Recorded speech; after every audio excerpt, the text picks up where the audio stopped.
No, he is to be called John. All about names. When God chooses a name, it means something and everything. When God chooses a name, it means something and everything.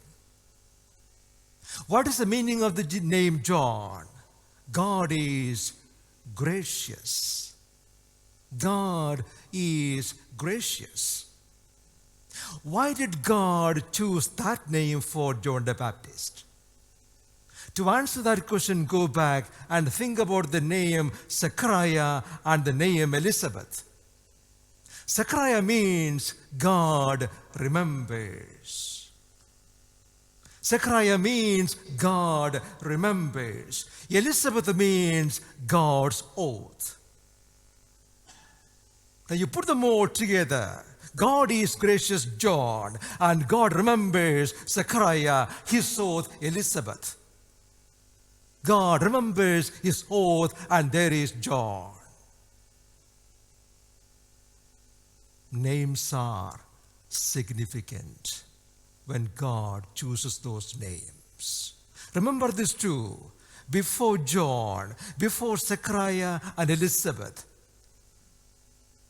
had the Lord forgotten all about humanity? 400 years of God's silence. Write those words, write those words, write those words. 400 years of God's silence. Then God remembers. Not that God had forgotten. It was the time for preparation. So when you see God is silent, remember Zachariah, remember Elizabeth, and John, God's gracious gift. Note this too. What happened to Zachariah? Why did the angel Gabriel shut up his mouth? Put Mary and Zachariah together and study their responses, and then you have the answer. Zachariah doubted.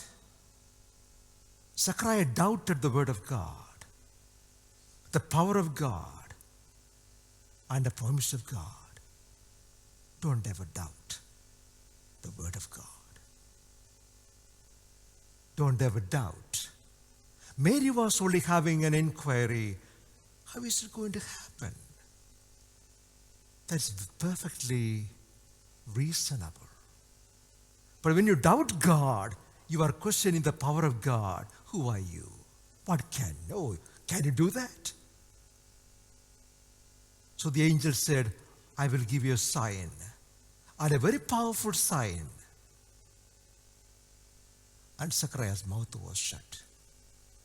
A very powerful sign. Zachariah can never doubt it. Zachariah can never doubt the power of God. You shut up, no more.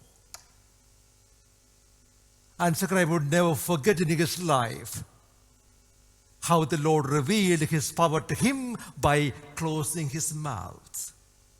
And the moment Zachariah declared the word of God, his name is John, his mouth was opened. What is the message? When you believe in God and his word, when you believe in the promise of God, you are blessed. When you believe in the promise of God and the power of God, you are blessed. Doesn't matter whether you understand it or not. Doesn't matter whether you can make sense of it or not. Like Mary, just to believe it.